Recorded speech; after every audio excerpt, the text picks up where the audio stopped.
part show and tell. How's everybody doing out there?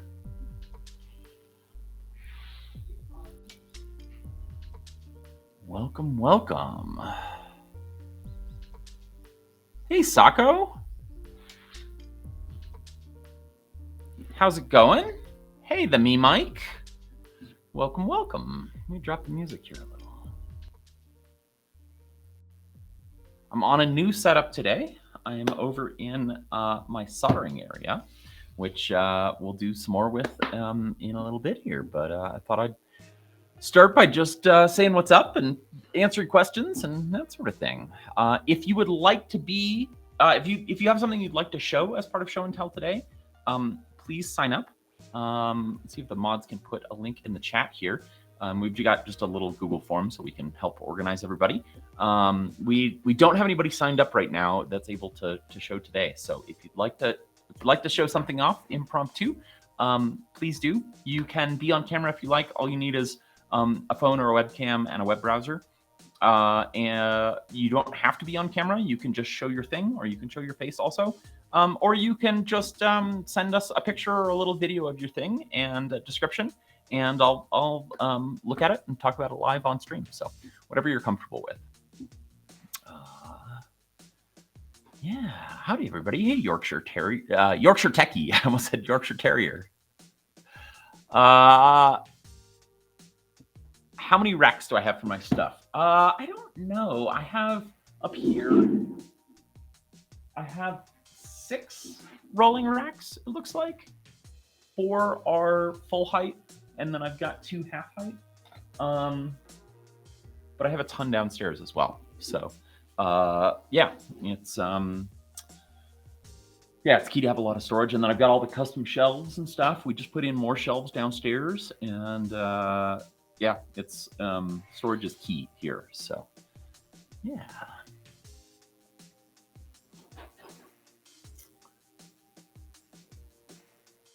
I'm good, me Mike. I'm feeling really good. My concussion is more or less resolved at this point. I'm probably always going to have a few lingering symptoms here and there, you know, headaches occasionally and things like that. But I don't really feel like it's slowing me down at all now. I feel pretty good. I'm working a ton, and yeah, there's not really anything I can't do. The last thing to come back was the ability to drink alcohol, which is funny.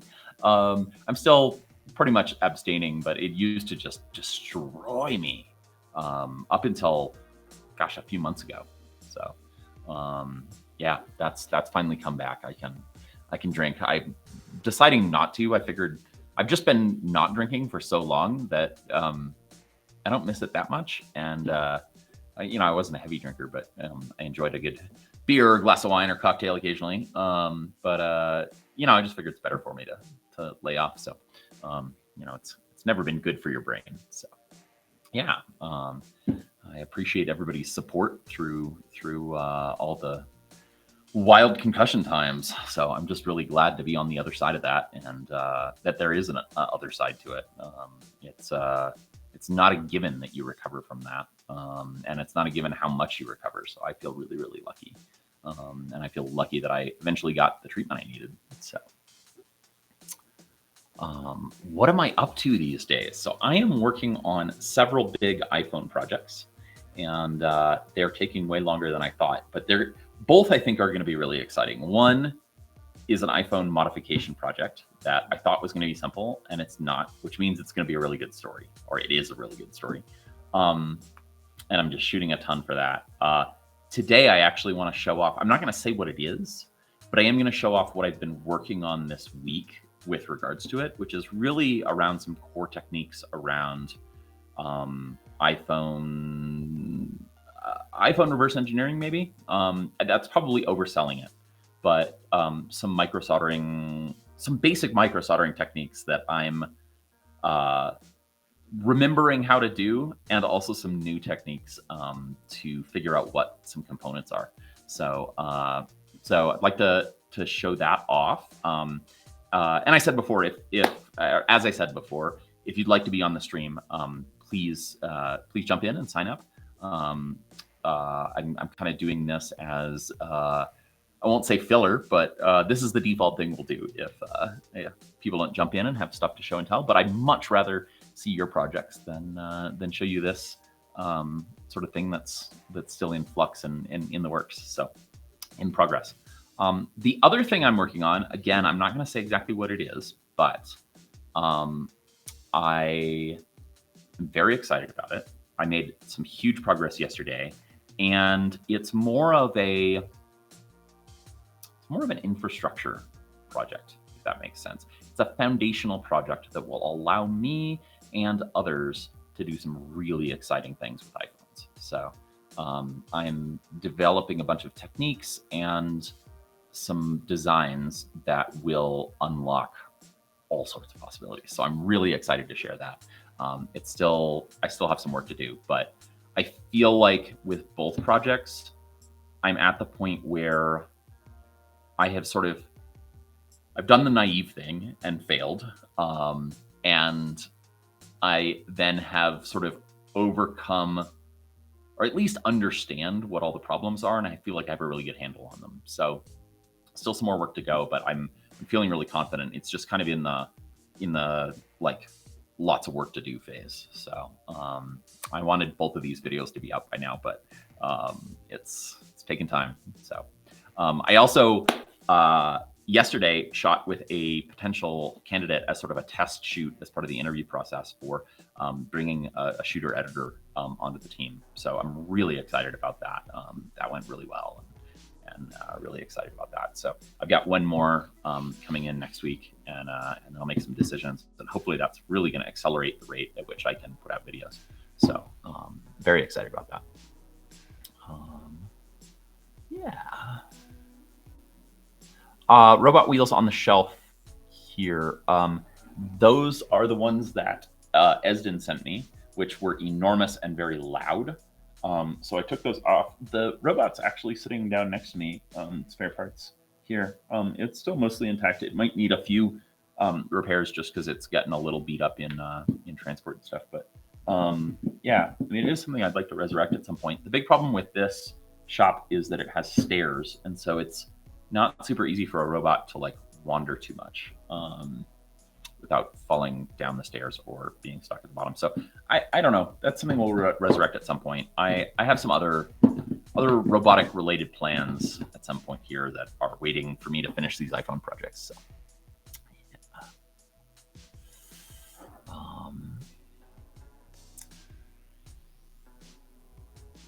awesome. Hey, Professor's Lab.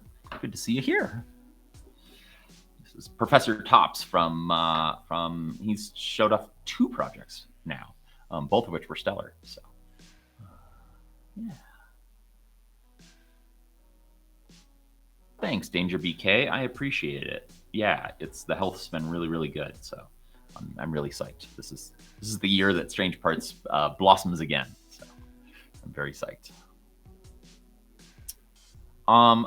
Yes, I have thought about filming more of my small shop projects, and I'm really hoping that bringing a camera operator onto the team will allow me to do more of that. The reality is that right now, if I do something on camera, it takes about 5 times longer than if I do it off camera. And so something that might be just a quick hour project turns into an all-day thing. And so I have to be kind of judicious about what I film. Ideally, I'd love to be just generating a lot more content per hour in the shop than I am right now. So yesterday was a pretty good test of that. We went over schedule, but still, you know, it was we were new to working together and stuff, so there was a lot of friction there. So I have a lot of hope. Like yesterday gave me a lot of hope that this is the right move, bringing someone in to run cameras for me and just allow me to focus more on the work at hand and a little less on the lower level technicalities of shooting something. So yeah. What are my main income sources? It really is YouTube. I mean, it's you know, I make money from ads from YouTube, Patreon. If you aren't supporting on Patreon, I would love that. Patreon is really the thing that's giving me the confidence to hire someone right now and make sure that I can pay them. And then you know, sponsorships and Nebula as well. All the I put exclusive content up on Nebula. If you go to nebula.tv/strange parts and you sign up there, you'll get a discount, and I get a third of that money, and then the other 2/3 go to running Nebula, and to supporting other creators on the platform whose content you watch. So it doesn't just go to me; it goes to everybody, and we divvy it up via watch time. So, those are kind of my main revenue sources right now. So it's very dependent on me putting out videos, which is why I'm really focusing on how do I do that more and faster and better and all of that. So yeah. So that's kind of the scheme here. And I've been lucky that the channel really took off with a bang with that first video making my own iPhone. So I've always had some pretty good momentum. So and I feel super lucky that all of you have stuck around as fans through all of the trying times here with various burnouts and COVID and the concussion. So I'm just spinning the machine back up here and trying to take all of the learnings that I've had from previous years and switch things up so that I can keep putting out awesome content. Really psyched. In terms of going back to China, yes, absolutely. I'm actively working on planning a trip to China right now, figuring that out, talking to factories, hiring for that. I'm going to bring a team this time. I worked with a camera operator who lives in Shenzhen in the past, and he just got a full-time job. So I'm going to bring someone with me from the States probably, and probably the person that I hire to shoot with me in the shop. And I'm going to bring a producer with me to kind of run all the logistics so that we can shoot more in less time. So yeah, really excited about that. The factories are excited.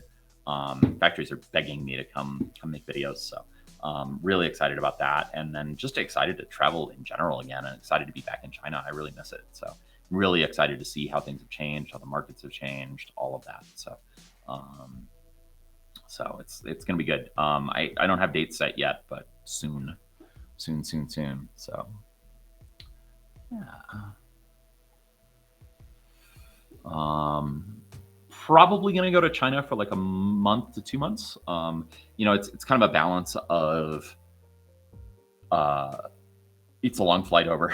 It's expensive to fly over. So, we want to make the most of the time we have there. But also realize that the schedule we'll be on it will be tiring, and so not totally burning out too. So finding that balance. My goal is to spend half my time traveling going forward and half my time here in Colorado in the shop. So and strike a balance there. So that'll be a work in progress and figuring out exactly how that works. But with the other thing is jet lag, right? Like jet lag takes a lot out of you when you're going halfway around the world. It really takes me at least a week to really adjust. And then it's actually interesting. Like the first week of jet lag, maybe slightly less than that, but the first week, like my sleep's destroyed and I'm a zombie and like, it's a struggle. And then for like the next 6 weeks, I'm like a morning bird and I'm up with the crack of dawn. I'm up at 6 a.m. or 7 a.m. And then finally after the 6 weeks, I kind of revert to more of a night owl schedule, which is kind of my natural DNA. So I've always found that really interesting, particularly as I've started to travel back and forth to Asia more frequently. So yeah.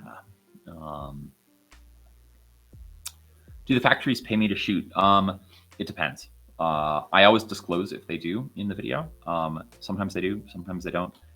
It really depends. I'm trying to get them to pay, and that's really from the perspective. So I kind of have to balance 3 things. I have to make it. It has to be sustainable for me from a monetary perspective to go and do these shoots.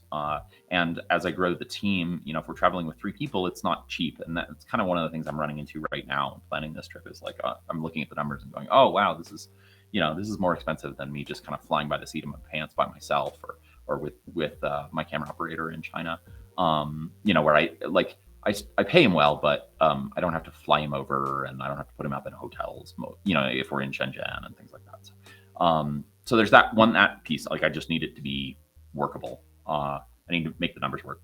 And then, second comes the audience. It's all of you guys. I want to make sure that I'm making a high quality video that's not just an advertisement for that factory. My focus really is, I like working with the factories, and I like making things work for them, but really I want to make the best video I can about a particular process. So whether it's circuit boards or whether it's 3D printing or whatever, I'm really focused on making a great piece of content showing you how an actual factory operates.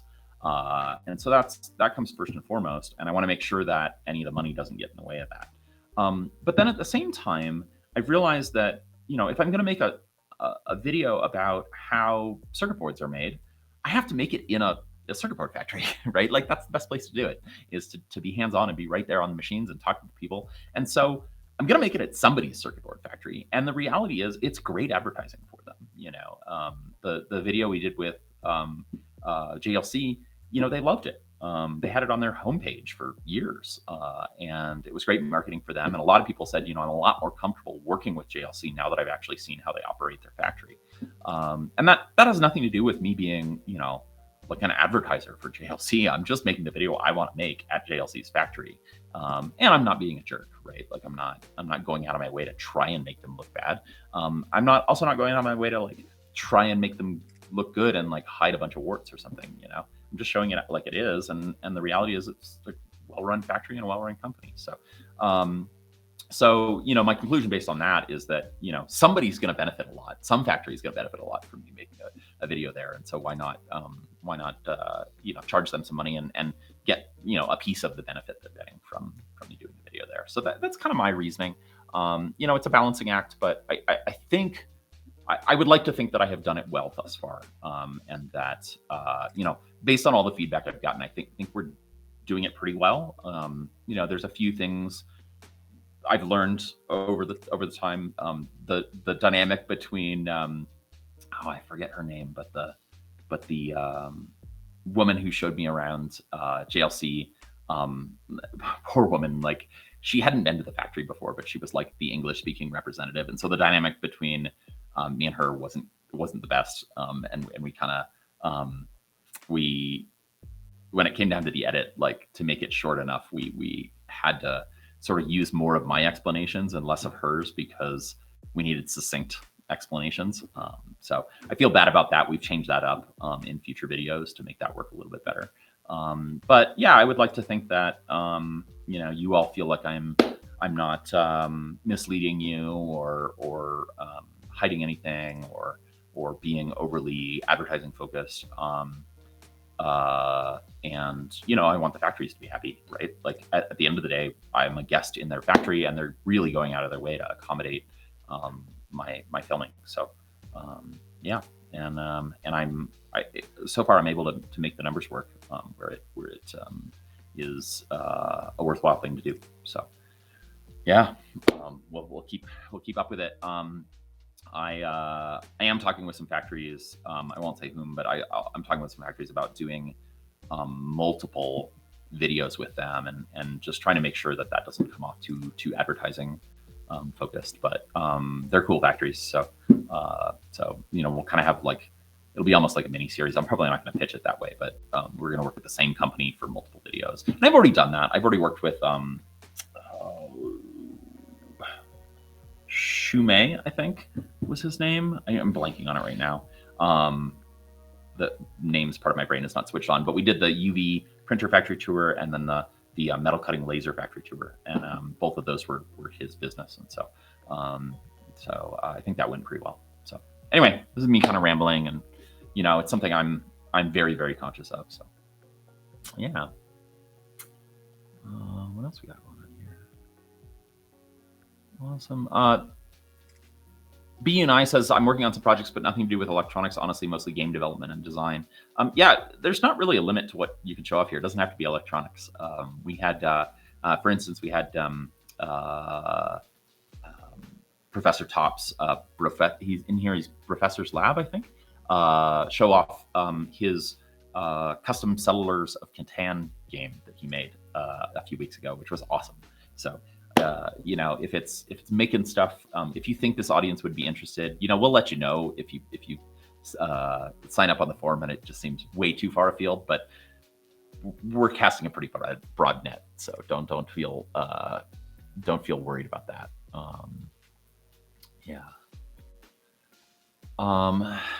Do I intend to bring the stuff that's in storage from China to the US? Yes, I'm so ready to do that.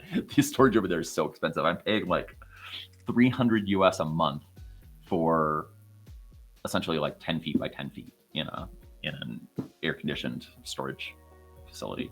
So ready to do that. At one point I was looking at having like a friend put it in a shipping container, and it just was too much logistics. So I've just been like paying it. I'm gonna go over there and handle the logistics myself when I get over there. So that's one of the projects, sort of infrastructure projects I need to work on when I get there. It's my last storage unit. I am ashamed to say that I accumulated up to 4 storage units at one point during the pandemic, which is way too many. So I've cut it down. This is my last one. So I'll get it all sent over, probably in a friend's shipping container. I've got a friend who regularly sends stuff over. Robo Greg, who sometimes hangs out here and in the Discord. Good friend, the friend that I did BattleBots with, and he's the team captain, and they're shipping tons of containers over. So sometimes they have a little extra space to stuff my stuff in. I don't even have the unit filled, so it's really not that much stuff. What kind of industries am I going to visit? Definitely want to do more electronics. Let's see. I don't want to spill too much. We're going to do more electronics. The PCB fab was excellent. That was an incredible factory. And that I'm sad that the dynamic with the factory rep didn't work, because the rest of that video was so amazing. Like, that factory was just so amazing, and we got so much good footage, and like, it was really stellar. I really feel good about that one. More like that for sure. I'm also going to push into some other areas that you might not expect. So some cool stuff coming up. But mostly I'm really just focused on getting the infrastructure up and running to do these regularly. So hoping to see a lot more factory tours come out this year. I'd like to shoot. My goal is to shoot like 10 or 15 in one trip. So we'll see if we can pull that off. But it's going to be a bit of a marathon. But any plans to come to India? Yes, I'm not immediate plans, but I really want to come back to India. India is a fascinating place. I feel like India and China both are, and I'm sure people are offended by me comparing them, but India and China both have over 1 billion people. They are very rich cultures. They're both very different in many ways, but from a traveler's, like foreigner's experience, they're both very difficult places to travel for similar and different reasons. Both. They're both just amazing on camera. Like, we get so much cool stuff when we go to India and China. So I'm a very inexperienced India traveler. I find India thoroughly exhausting, maybe even more exhausting than China. It's really, really difficult as a foreigner to travel there. Not in the same way, like a lot more people speak English, but I think the social interactions are a lot harder for me in China. And I hope I'm not causing offense, but I feel like Indians are a lot more forward and almost pushy, even when they're being friendly. And as an American, that's can be challenging and tiring. But God, there are so many stories. I have lists of story ideas from other people, stuff that I found doing research. Like, man, I can't wait. So yes, we're definitely going to do that. Yes.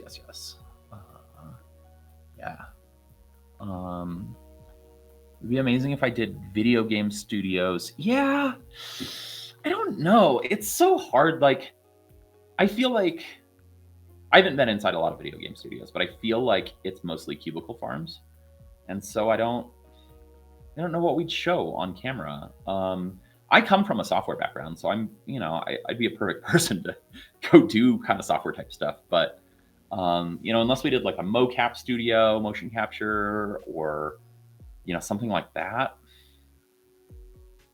I don't know what we do that would look really good as a video. The factories look so good visually, and they're so interesting, and most people have no concept of what they look like, or just a very basic sort of stereotypical concept of what a factory looks like. And I love getting you all to challenge your assumptions about whether it's about factories, whether it's about China, whether it's about travel, just different people in the world. That's one of my passions particularly when I work outside the US. It's a big passion of mine, is sort of showing you things that might be different than what your expectations or the stereotypes, even the implicit stereotypes in your head that you might have, and not forcing it down your throat, just showing you hey, when you're here, this is what it actually feels like to walk around, and this is what a factory actually feels like to be in and to work in, and to maybe get you to think, oh, maybe I didn't have the right view of this. Maybe I need to change my. So, yeah. Chip fabs, yes. This is high on my list, probably at the top of my list. Definitely want to do a chip fab. It's really hard to get a camera into a chip fab, like a TSMC or something like that. They're so locked down. They don't even allow phones in their facilities, let alone cameras. So that's a challenge. It's something that I've been kind of casually working on over the past few years, and I have a few leads that I need to chase down. So I'm kind of waiting on the factory tour team to solidify the production team, and then once we've got a few factories under our belt, we'll go after that one hard. That one's going to be kind of a crown jewel if we can pull it off. So,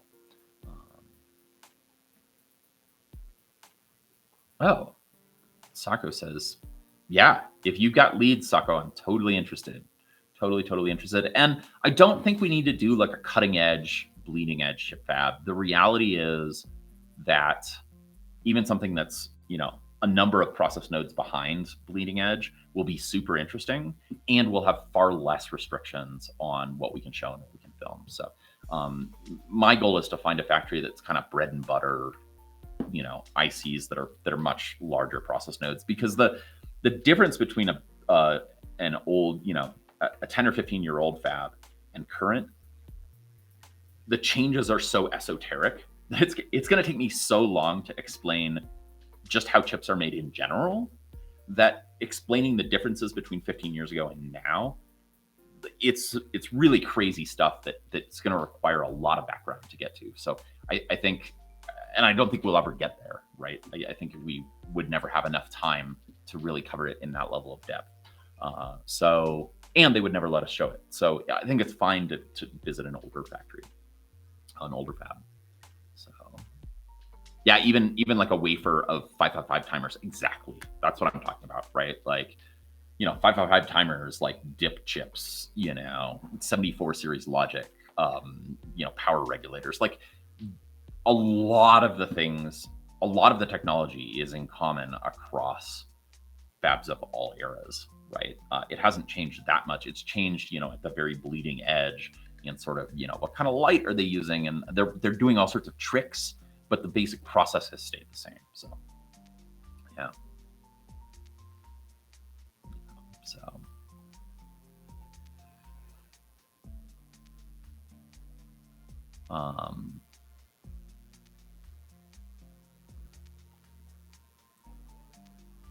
yeah, I was a software developer for 20 years, something like that. Yeah, like 15 years maybe. I worked.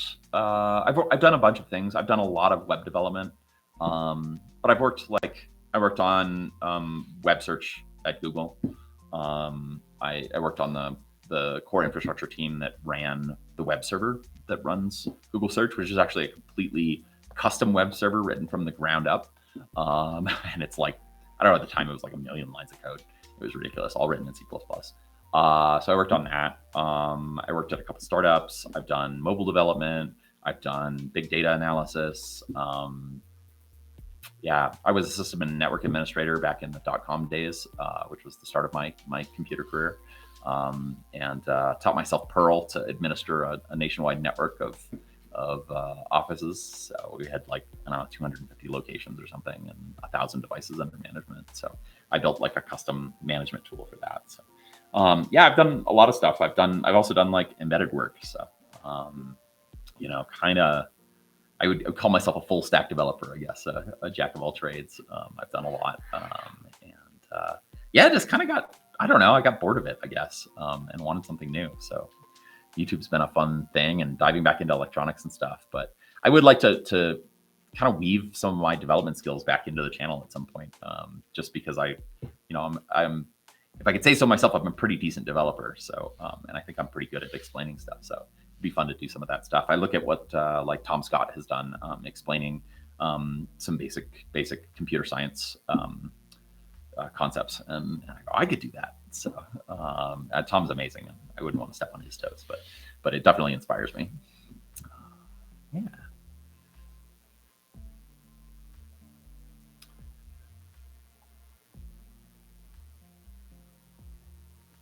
Oh, awesome, Sako.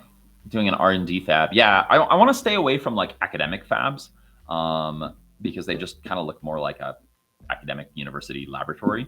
But anything that's like actually production would be interesting. I want to see actual production runs, because I think the production side of it is really interesting, not just the basic technology. So yeah.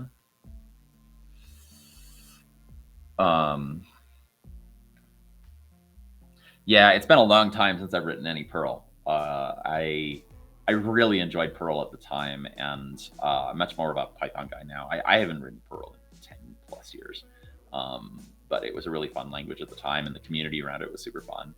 But I think it suffers from readability. When I was a pretty strong Perl developer way back in the day, and I felt like it. I got to the point where I could read it pretty well, but it had a lot of weird tricks and things that made it hard. Yeah.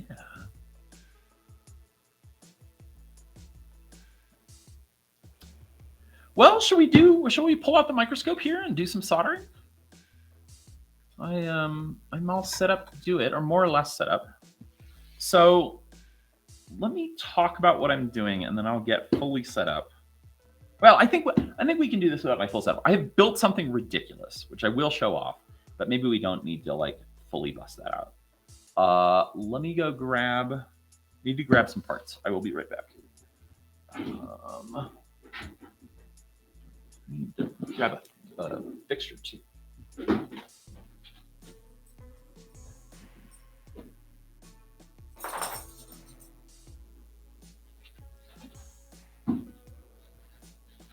Okay, I have the remnants of a 4S from when I played around with that scanning electron microscope. This is one of the phones I took apart. And somewhere here, there is a stand to put that in to solder on it.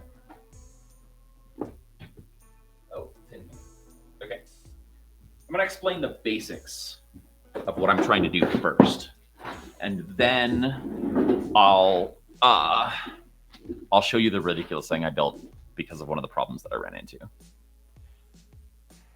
I don't know if it's more or less ridiculous than the 100 chargers. It's a different kind of ridiculous. Let me get my height adjusted here. See through the microscope.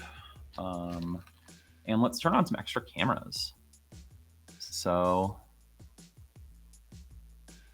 I have all sorts of other camera setups here. And this is the microscope. Oops, didn't mean to do that. All right, let's see here. So you put this here. I don't know, we have to figure out, this is kind of a new setup here. I think this camera's out of focus though.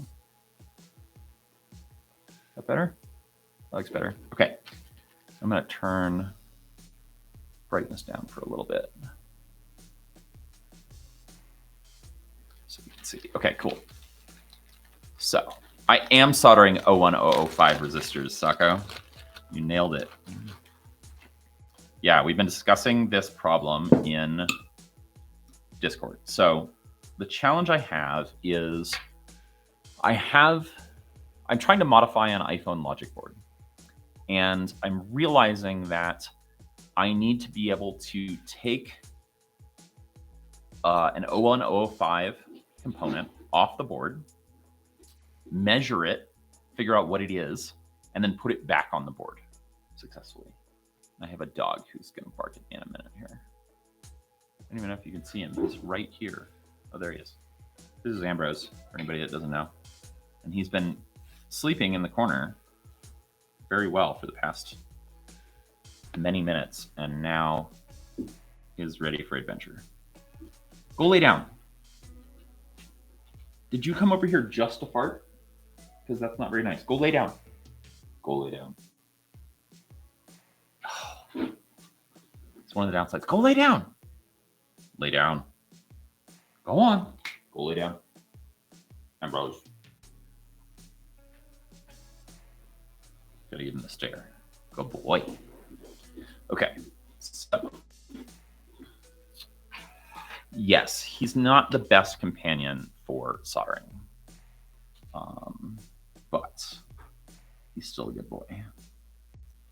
Okay, so what I want to do, this is just sort of a general technique, is I want to be able to pull off 01005s, measure them, figure out, are they a capacitor? Are they a resistor? Are they an inductor? Are they a ferrite bead? Measure their value, and then be able to either put them back on the board or put them somewhere for safekeeping, that kind of thing. This has proved challenging, to say the least. So this here, let me make sure I'm in focus. So to give you a sense, this is my finger here. See that? The components that I'm talking about are these ones here. They're roughly the size, for my eyes at least, they are roughly the size of a speck of dirt, which is really problematic. I'll lower the volume of the music here. So the challenge is, so I have to get them off the board. Actually, let me see. I might have one from my misadventures the other day. Do not currently have one. Well, we will pull one off the board and I'll put it on my fingertip. So, mods messaging me. Okay. I don't have like a standard soldering tip. What can we use for reference?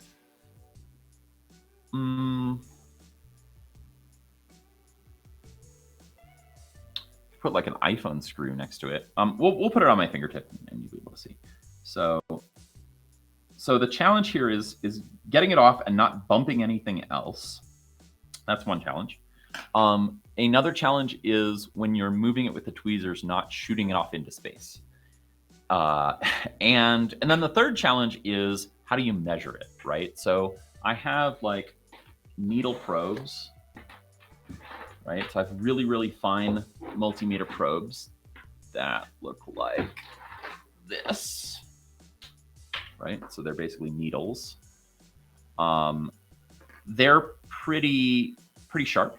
Like you could definitely puncture your finger with these. Look how big these are compared to those components. They're massive. Somebody's messaging me and I don't know who or why. I'm gonna put myself as, I don't know.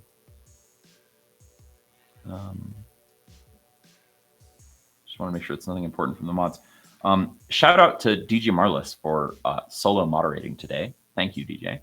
Or Marlis. I could show you a 3mm screw. I don't know that I have any 3mm screws. I could show you an iPhone screw. That might be a good starting point. I don't. Oh yeah. Oh. Go. Go lay down.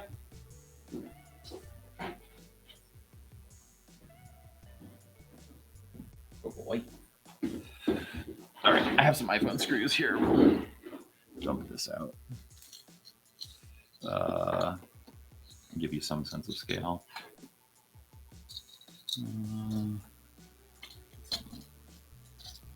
The perfect thing to.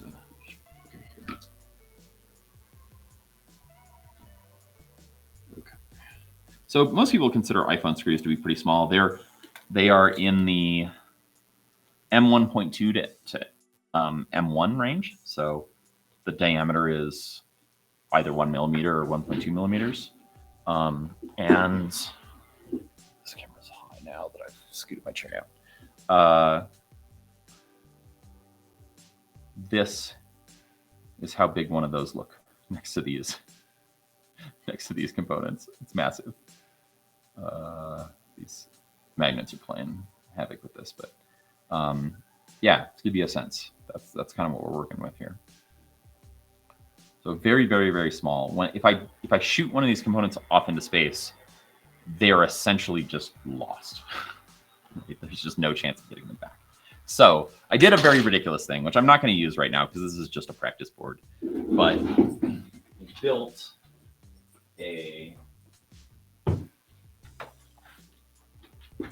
essentially like an enclosure here. Yeah, make this full screen.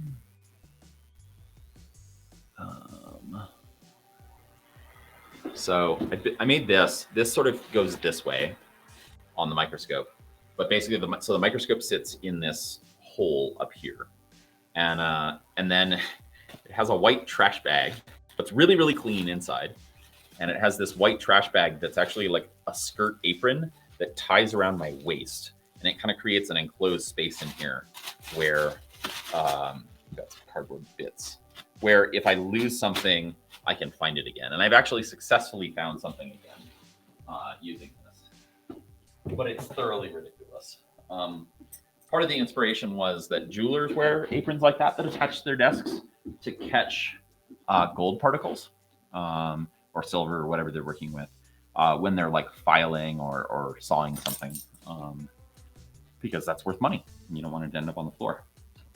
Go lay down. Go on, go knock the camera over. Go lay down. Go on. Go on. Go lay down. You need to go outside. You need to go outside. Okay. I'll be right back. I'm gonna get somebody. There's some. I've got an assistant working downstairs. We'll take him out. Okay. Let's go. Be right back.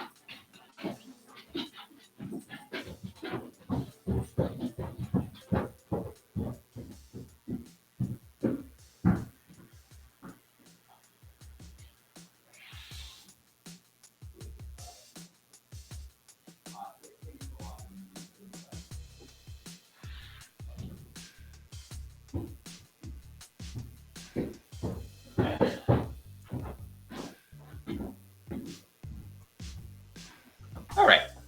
So I'm not going to use the ridiculous apron today. When I do this on a real board that costs real money, I use it because I've been having problems with them sort of shooting off the tweezers. So, yeah. So let me show you my measuring setup. Well, let's do this. So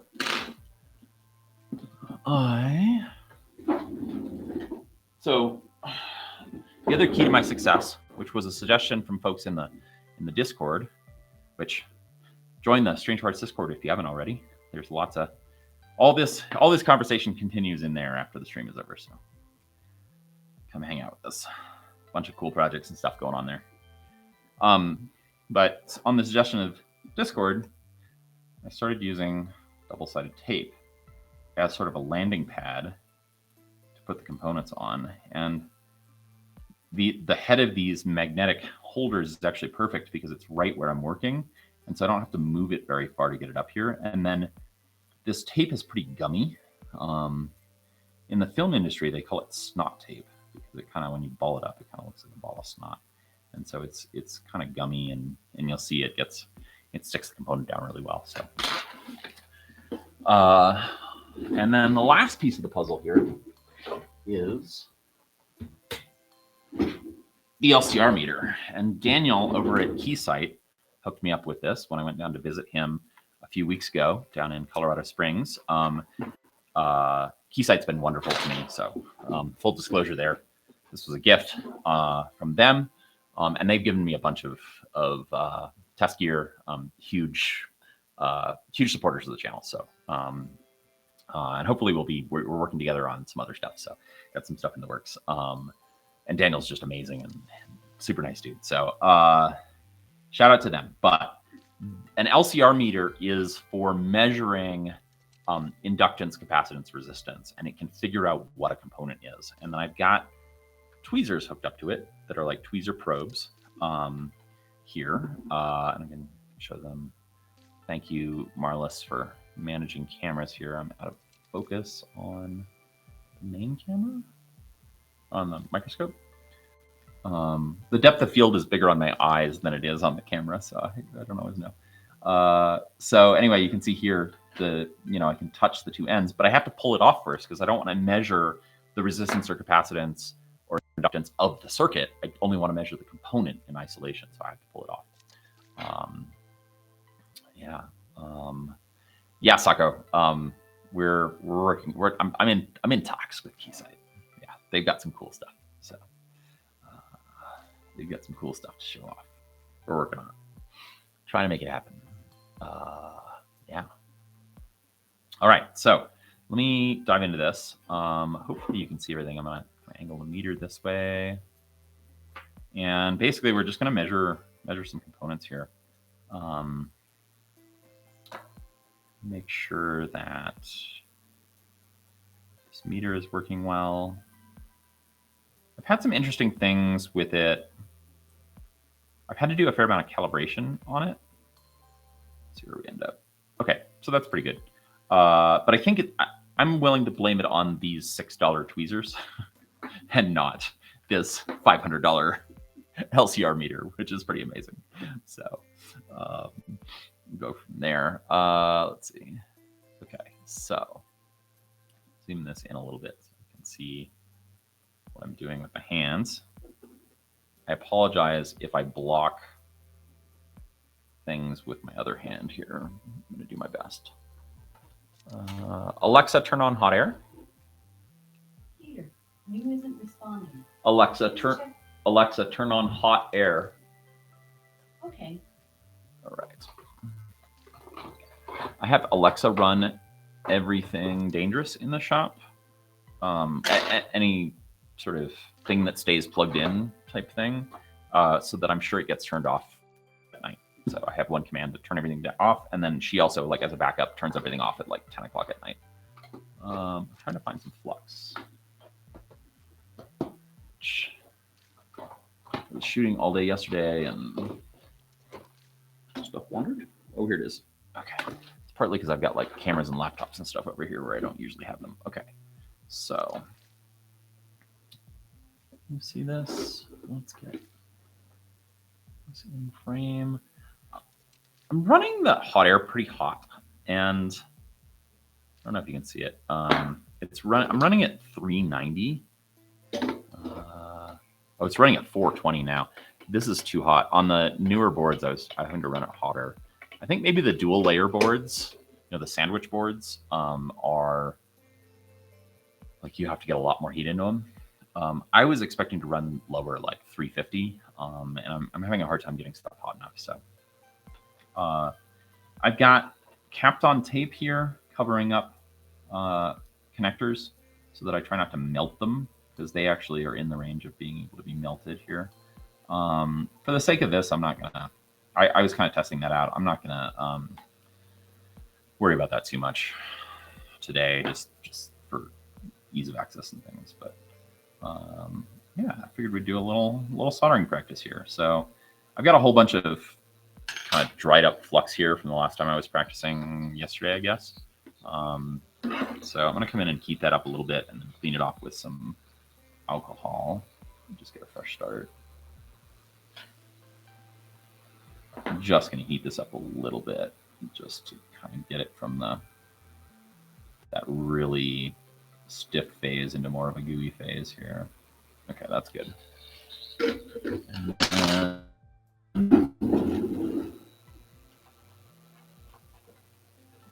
Q-tips. try and keep as much as I can on the desk in terms of supplies, but I think I need to rework how I've organized things. And get more available on the desk. I've got a lot of sort of things I don't use very often back there. And, it works okay. It works okay. But it could be better. Always trying to make things more efficient and whatnot. Okay. So, see how big this Q-tip is. I mean, this is a very standard size Q-tip, right? Here. And it's got a long handle, but, you know. So I'm just going to put some alcohol in here. Uncle Ruben says the LCR have open circuit and short circuit compensation for the leads, and yeah, I've done that. That's the calibration I was talking about. So maybe that's just to be expected when I switch to a different set of leads. But I've not worked with an LCR meter before. This is my first one, so I'm kind of learning this as I go along.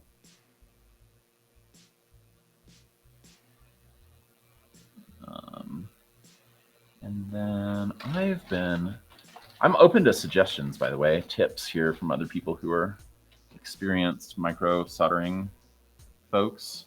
I've been just kind of coming in, getting this real wet with alcohol, and then coming in and kind of soaking it up with a chem wipe, because I find it just leaves a lot of residue if you let it dry on the board. Kind of just spreading the flux out and not actually getting it off the board. So obviously, like, I could put this whole thing in a bath or something if I really wanted to get it clean. You know, put it in an ultrasonicator or something, but figure while I'm working, I don't want to do that.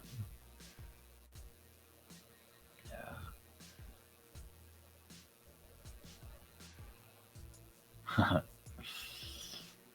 See if you can come along, Sako. Let's see what I can arrange.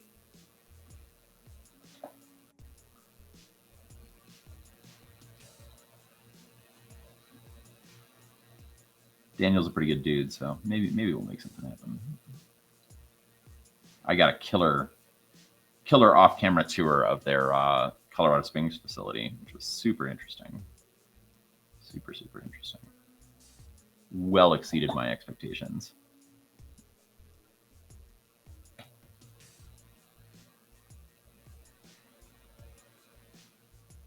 They're definitely doing some pretty amazing stuff there. And like the level of engineering that's necessary to get the kinds of measurements that their equipment can do is really pretty remarkable.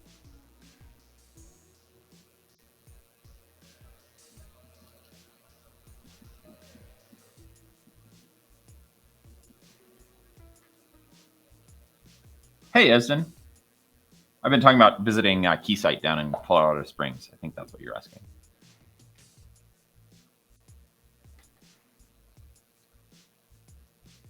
And I'm at the other end of my workbench, if that's the other question you're asking. All right. I might need to let this soak more. I'm having a hard time getting the flux out from right around the components. I'm just using isopropyl alcohol here. None of that cancer juice I had access to in China, which I think was a better solvent, but I still don't know what it is. We think maybe it was methanol, which is not super healthy for you. It's the thing in moonshine that, you know, if moonshine is made poorly, it can make you blind. So,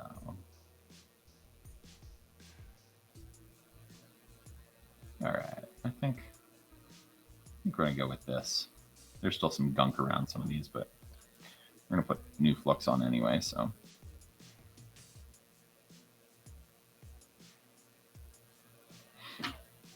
Let's just come in here and try and scrape. You can see one of the issues with doing soldering work is that you get little bits of solder stuck.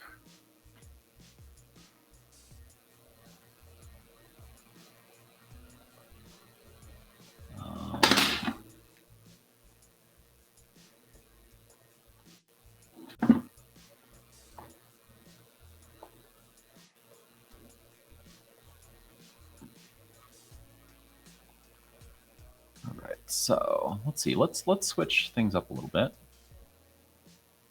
How's that?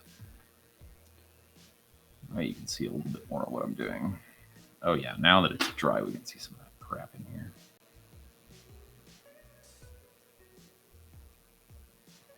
So one of the interesting things about delicate work like this, people say, "Oh, I can never do what you do. I don't have steady enough hands, or whatever." I don't have great coordination. I don't have great hand-eye coordination. The magnification of the microscope really goes a long way in making you more coordinated and making your hands less shaky. And there's some physiological things you can do to affect how shaky your hands are. So, and some of those I haven't done this morning, and I should have. I did one of them, which is I didn't have any caffeine this morning. Caffeine obviously makes your hands shaky. Hang on one sec. Let me turn the computer monitor so I can see in real time the image when I'm focusing here. I'm having a hard time seeing. Okay. Because what I see through the eyepieces isn't necessarily the same focus as the microscope.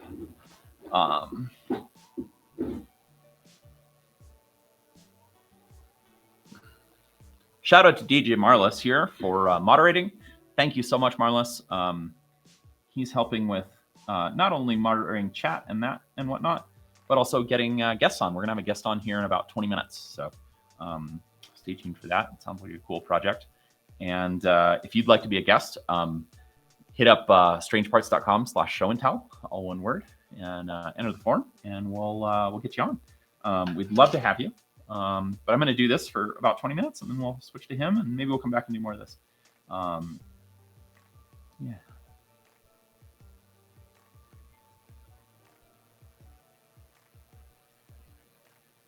Oh, nice, Esden. Yeah. I'm very curious to see how 01005 assembly goes for you. I definitely think 01005s have an overly maligned reputation. Like, it is totally doable. It really is just a matter of having the right tools and practice.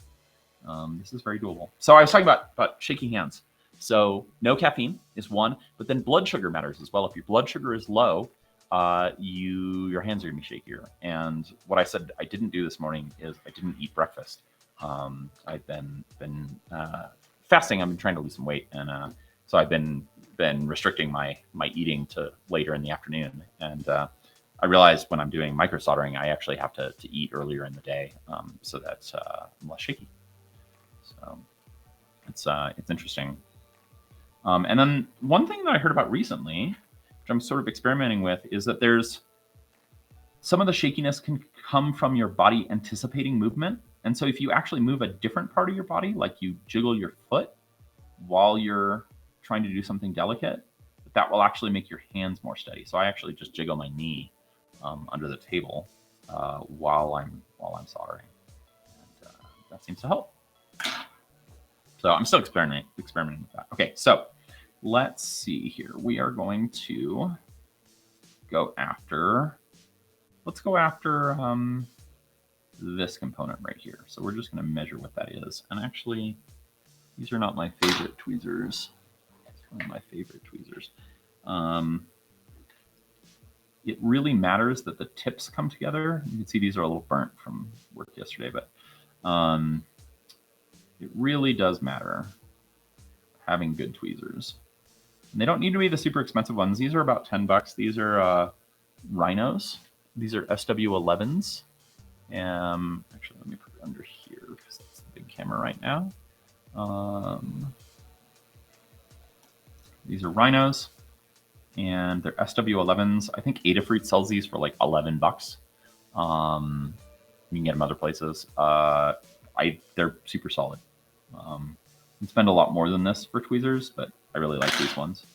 Kind of my go-to. Okay, so we're gonna just put a little bit of flux here. Flux helps the solder flow better, helps the solder be more liquid and less sort of putty. And we get better solder connections from that, but we also, like, solder acts more, we have more surface tension, and it will flow to the right places. And it will melt better. All the things. All the things.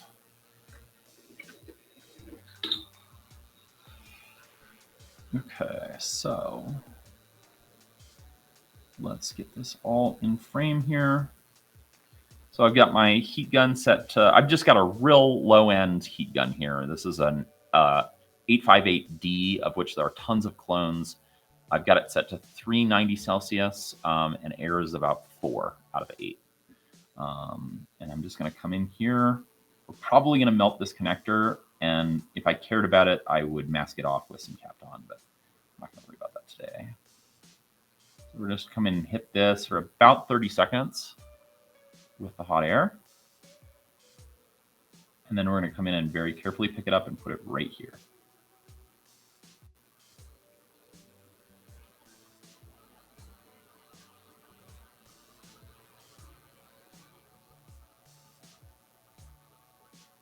Oh, thanks, Mike Cabbages. I appreciate it.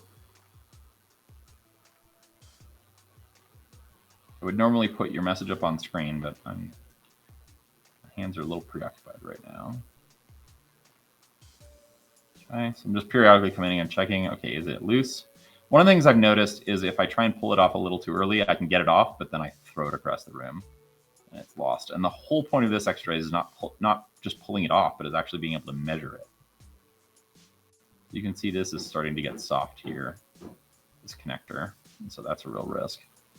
And I think the hardcore repair guys use like a blue putty, like almost like a sticky tack type thing to provide better heat shielding for things. I need to get me some of that or figure out what it is.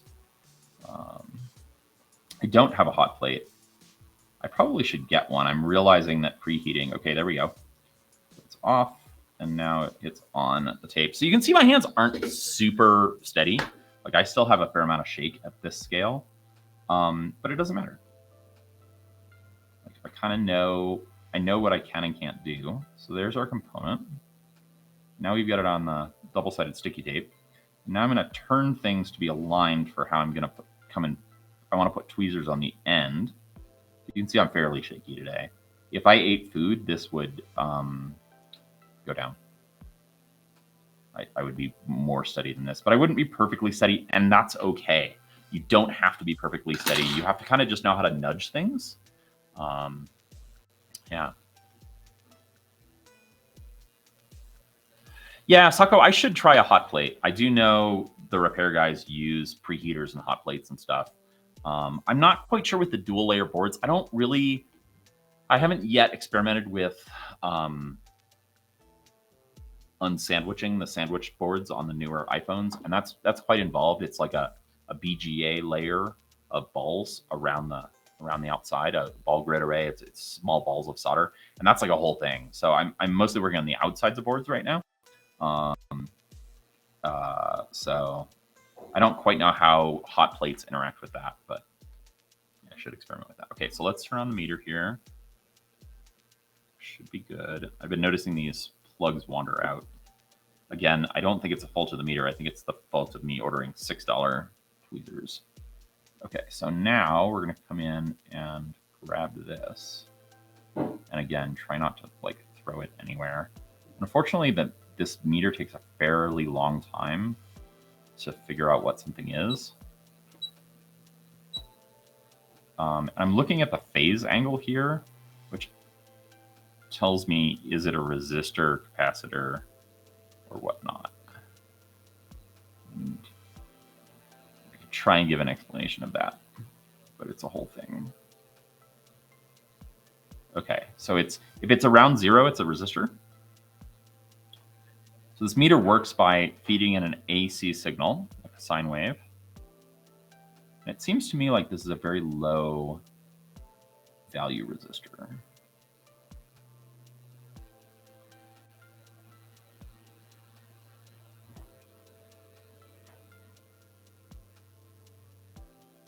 Like sub 1 ohm. I'm gonna guess this is actually a jumper. It's a 0 ohm resistor. And it's just got a little bit of, that is very much what we're seeing here. I'm gonna guess jumper with that. So It's actually relevant to the project I'm working on. Sometimes vendors or manufacturers will use 0-ohm resistors as jumpers that you can sort of configure at assembly time. So at PCBA time, when they're soldering things to the board, you can either populate or not populate something to connect or disconnect a trace. So yeah. Sako, when I'm working on the actual project, yes, I'm logging what's what against a picture. I've got an iPad and an Apple Pencil, which I originally got because I was trying to learn to be a better at drawing when I was suffering from the concussion really badly. It was one of the few things that I could do that felt, I don't know, productive, and I could make something, and I was learning without instantly getting a headache. And so I just dove into that, and I was starting on paper and pencil, and then I decided to treat myself and bought an iPad and an Apple Pencil, and I thought I was just going to use it for drawing, and oh my god, I used it so much. I use it in the shop all the time for taking notes while I'm shooting, but like I can take a picture of a board or a microscope image and then easily write over the top of it, you know, this value, that value, whatever. So yeah, really making use of that. Could be an ferrite bead as well. And Ruben says, I think this LCR meter can actually measure that. So let's try bumping up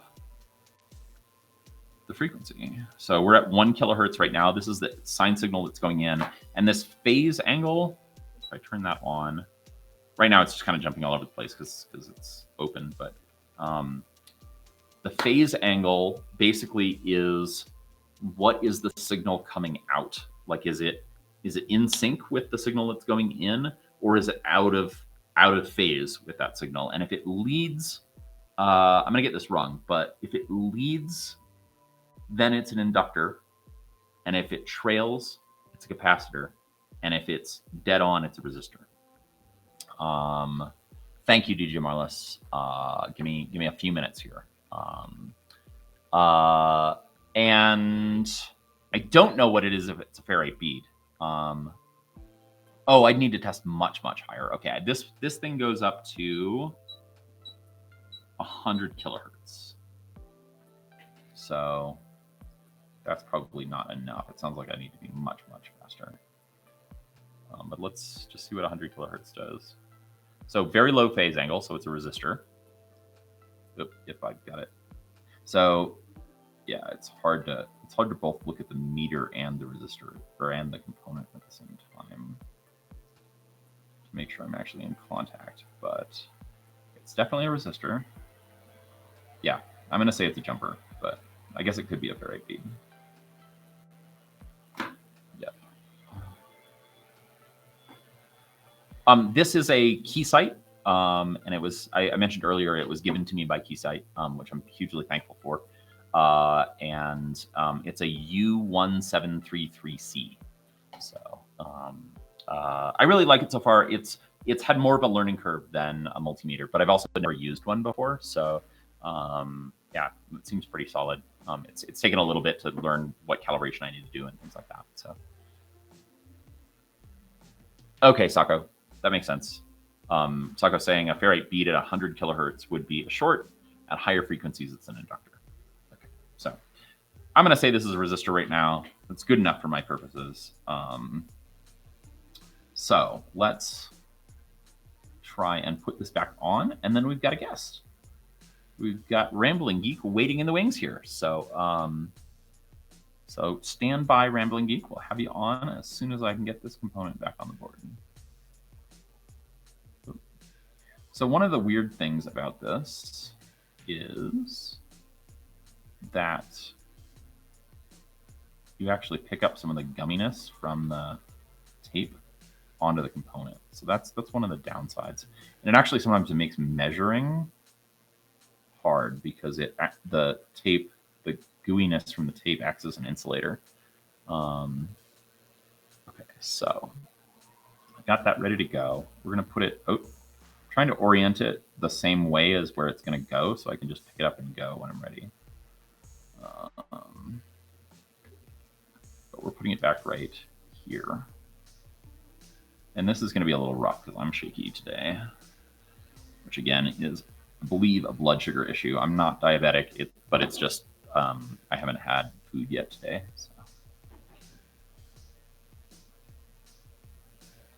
So yeah, one of the tips I learned actually from Ian at Dangerous Prototypes was like, yeah, if you have like a sugary soda or a bit of orange juice or like a piece of candy before you go to do fine soldering work, that your hands are much more steady.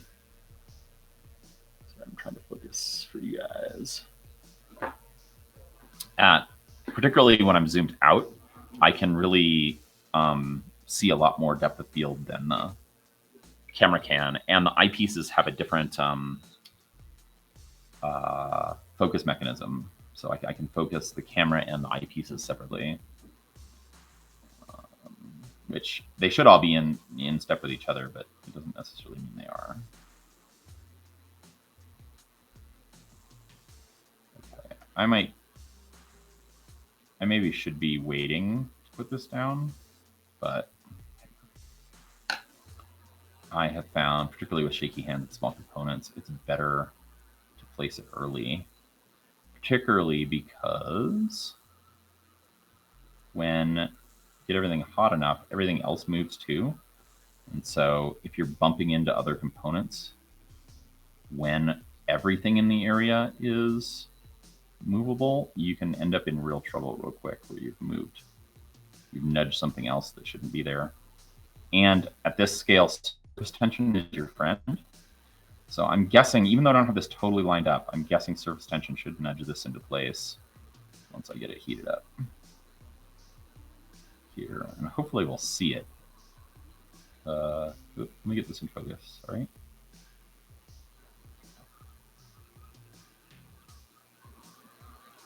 Like my eyepieces are off slightly from the camera.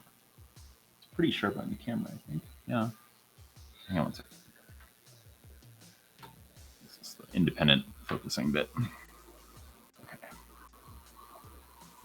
So once I get this hot enough, it should just sort of snap into place. It might require a little nudge from the tweezers, but the key is that I'm nudging it. And so even if I'm shaking it, I kind of nudge it a bit. Even if my hands are shaking, I don't have to be perfect. I don't have to be able to perfectly place it. I have to be able to get it roughly in the right spot and then kind of nudge it a little bit. And that can be done when you're shaking a fair amount. You can see even the hot air gun is shaking.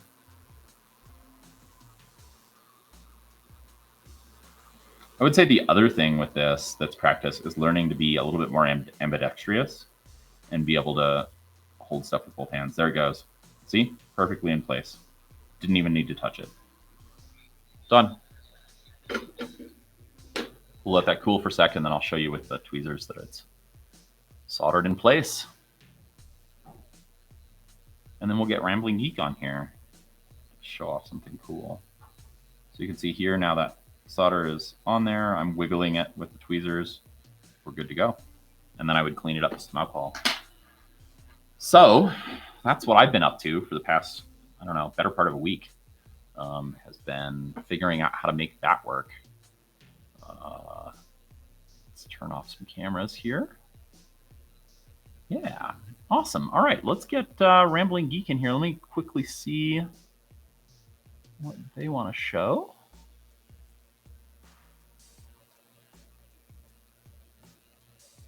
Awesome. All right, RamblingGeek, let's bring it in. Where are you? Give me a thumbs up if you're ready. Awesome. All right. Hello. Hey, welcome. Welcome. Do you prefer RamblingGeek or your You can call me Wayne. Wayne? Okay. You can call me Wayne. Great. Yeah, Welcome. It's fine. Yeah. So I mean, nothing as impressive you're doing, really. Just a bit of a hobby. This is me living out my childhood dreams as an adult. Basically, just tinkering. Awesome. So I'll go. I mean, what I'm doing is exactly the same. To be clear, we're all just big daft kids, really, aren't we? Yeah, exactly. I'm doing the things that my 10-year-old self would think are really, really cool. Yeah. And now we're just allowed to do it, and no one tells us off. Exactly. And we have disposable income to spend on it. So sorry, say that again.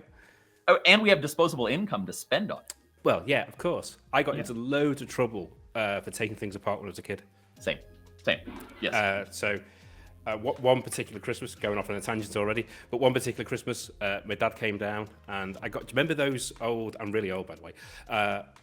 Those old cassette tapes with the speaker on one side and the cassette tape on the other side, and they'd stop play and rewind and forward on the top. Really old. The cassette Used to players, take, yes. Yeah. Double D batteries. They're sort of like a Walkman form factor, but they had a Yeah. But, yeah. But much bigger. Like you used to load your Commodore 64 games and all that kind of stuff. Okay. Yep. I got one for Christmas. Didn't have a plug back in the 80s. Came with just the bare wires. I decided to take the plug off the TV and put it on because I wanted to play with it. I was 9. Nice. Right, I'll show you the. We did very similar things. Yeah, the Stargate. Yeah. So hopefully this works. Yeah. Let's see if it works. Oh, nice. There we go. Oh, that was a cool transition. Yeah, I used to stream on Twitch myself, Oh, nice. but not so much these days. So this fella has been going on for a while. It's not my design. I found it online. And there is a base and there is servo motors to rotate it. So this does rotate. Okay. Oh, wow. So at some point, when I get round to it, it will dial. The sticking point has been the LEDs. Okay. The guy's LEDs, because he did it years ago, weren't great. Yeah. So I've been looking for different LEDs. I don't know if you can see these, but I found. Let's see if I can get this close enough.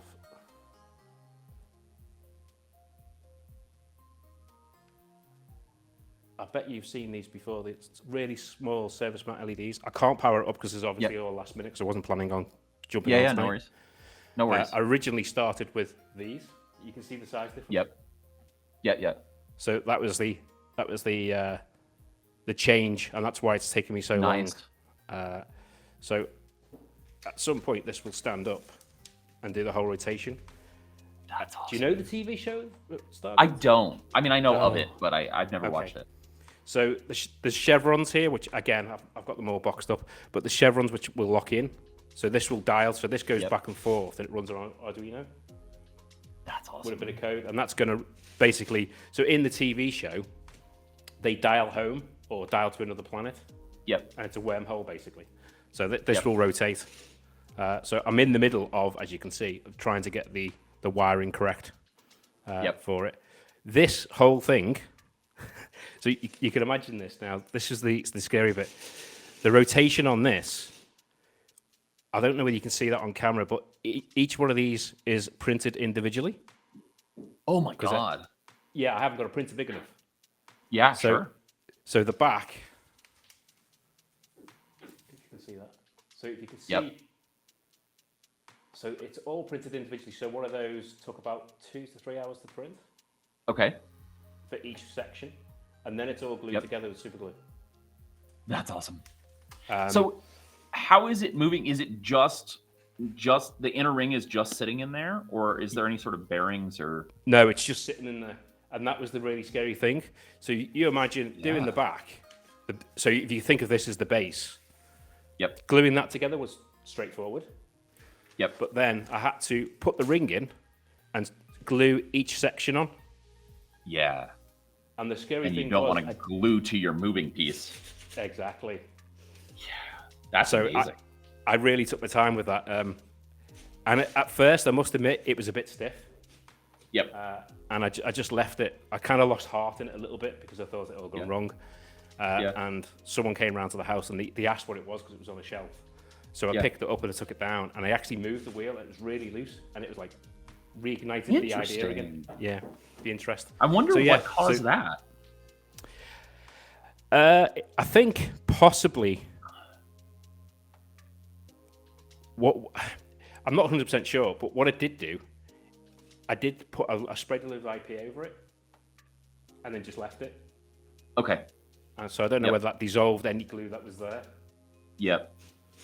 But it spins okay now. So that's the kind of work in progress. As I say, I didn't really have much to say. I did build this. I'm very much... Sako mentioned humidity, which was also on my mind. I wonder if the actual could have dimensions of the print changed slightly. Yeah, it could have been that. 100%. I'm amazed that it moves as freely as it does, based on. Yeah, I mean, there's hardly any resistance. I mean, I do have I've had it in the stepper motors, and it does rotate. It's loud. That's awesome. Yeah, It is loud. I'll give you that. that's amazing. So, because the original idea was when I used to stream, I had got this fella, little robot guy. So, Oh, yeah. Chat used to be able to make him talk. Oh, nice. So I've seen those before. Those are super cool. Yeah, so they could make him talk through chat, through a bit of code. Nice. So the idea was they were going to be able to start the gate, basically. I never got that. Oh, nice. Yep, right on. Awesome. So I'm very much a person who sees things and builds them. So Yes. the last or the most recent build is the. Oh, nice. So that's Nice. all 3D printed. Yep. Does it light up? It's hard to It tell is on lit. your. That is lit. Yeah. Okay. That's So- awesome. How did you get the diffusion to look so good? Like it may not. I mean, the camera may be hiding some flaws, but it sure looks uniform from here. Yeah. So I didn't. Basically, this is just white standard. Sorry, this is just white standard PLA. Oh wow. And the LEDs are. Don't think I can take it apart. Oh yes, okay. Oh, can you see them? Shall I turn it on? Hard to see. Yeah. It's so bright. You actually might be better. Yeah, making the background brighter. Oh, there you go. So you can see the LEDs there. Yep, a little bit. Yep. They just like 50-50, 2812s or whatever. Oh, it's just on tape. Yeah, just on tape. Yeah, awesome. What did Adrian call them? Neopixels, Yes, that's what they are. which I'm. Which Adafruit's technically- amazing, but I am still slightly The annoyed proper that name's they have WSP or rebranded. something. Yeah. Yeah, right, exactly. They rebranded an actual part. And the flip side is it's a far better name than WS2812, right? Like, It is. They're Which is not probably why wrong. they did it. I'm just annoyed that they've like rebranded it with their own proprietary name that now has become the standard thing to use. Yeah. Yeah, it is a bit annoying. And it's running on WLED light. Have you used that? So there's an ESP32 in there running it. Okay. Yep. I've used fast LED in the Arduino libraries. Right. Is it? Are you talking about a library or a full like It's a full control system? platform. Yeah. Oh, Basically nice. You plug the ESP32 into the PC, and then you go to their website, and it just downloads it, installs it and you're done. Oh wow. I'll have to check that out. I've used. What was I using? Let me see if I can find it. I was using something else that then hooks up with Home Assistant. Yeah, this does as well. That's similar. What is it? Assistant. ESP Tool, Home? I think, No, I've not heard. or of it. ESP It's Home. It's ESP Home. Home. Yeah, that's the one Yep. I'm using as well. Okay. For other things. Yep, Talking yep. of Home Assistant, I do have another project which I'm in the midst of. I'll have to show you what the end goal is. Hang on one sec. Esden says, "Are you aware of MD Builds? He is working on a miniature Stargate replica." No, I'm not aware of that. Okay, you might have to connect with MD Builds. MD_builds here. So are they just small? Are they 3D printed? Or, I don't know. Esden can hopefully provide us some more info here. Because that would be interesting to know if the 3D printed. Oh, it's a YouTube channel. Esden's going to post Oh. it here. Okay, Yeah. But yes, continue. I just wanted to make sure you that's fine. It's okay. saw that. So you probably have no idea what this is because it's really weird shape. But I'll come No. to it in a second. Okay. I'll grab this. Talking about, so I did my small. I can't actually show you the board because we won't be able to get this off. But these things, I like your sweatshirt, by the way. the LTT. Yeah. These things are USB relay switches. Okay. So I've got LED lights up here, but there's no software for them randomly. It doesn't work. But Oh. you can flash them with Tasmoto. Have you heard of Tasmoto? No. So Tasmoto is a open source platform library. Don't know what to call it really. for controlling smart home devices. So it doesn't dial out to China. It doesn't stays in your property. Okay. It stays on the LAN. Yep. So I took this apart and I wired up the serial port so I could flash it, basically. But That's it's awesome. really, really, really tiny. So this thing, Yeah. which I'll just go back to the PC and I'll show you what I'm doing if I can find it. What? This may be relevant to my interests here. So if I Anyway. do that, do this, Oh. you should be able, so this is what I'm building. Oh, wild. Okay, this is where I Yeah. thought you were going. Yeah, so I can buy more and do more without soldering it, because it's so small and I'm not great soldering. It takes me about 25 minutes, half an hour each one. Yeah. So I'm hoping that this contraption will And so make the this is to process- be able to put microprobes down on something without having to solder anything down. correct. You Yeah, just be able to and- position the microprobes. I've been wanting something like this. I've seen various solutions. This one looks intriguing though. So this guy uses these are what they called acupuncture needles. Oh, that's brilliant. It is, isn't it? Oh, That's I'm what I totally thought. going to steal that. I'm totally going to steal that. Because I've been That's looking exactly- for better probes, but better, Yeah. smaller probes. So I'm in the midst of printing that out now, just to see whether I can get it built and see how well it works. So that's that's the current awesome. project. And this is Because on printables. Yes. Oh, awesome. Oh, I'm totally going to do this. This is, no, you made my day. This is very It's, relevant to a lot of projects that I've been working on. Yeah, Of 'cause like, you how do can't- I position things? You know. Well, I tried Yeah. also. I tried to build a what they call the Pongo pins. Yeah, Pogo pins. For that relay, and I just couldn't get it to grip reliably. Yeah. Yep. It was so fiddly. This is where I'm at with this. So hopefully That's awesome. that will, because there's some UK power sockets you can buy as well, and I've taken those apart and done the same thing to make those Nice. test modes. So I'm not relying on the whole. Yeah. I just some want things to be janky- in the LAN as much as possible. Yeah.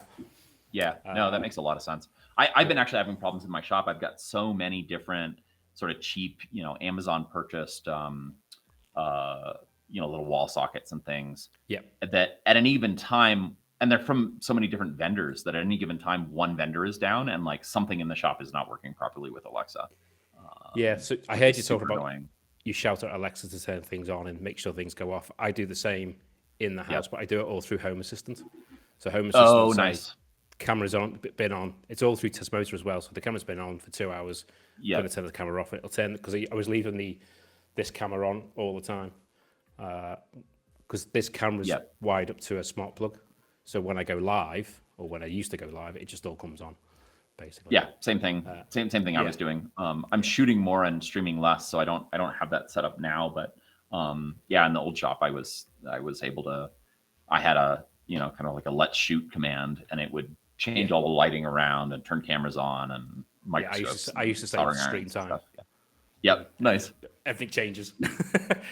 So you can't see them here, but there's 3D printers. There's 3 3D printers in this room, and I've got those all wired up as well with Octopi and smart plugs. Yeah.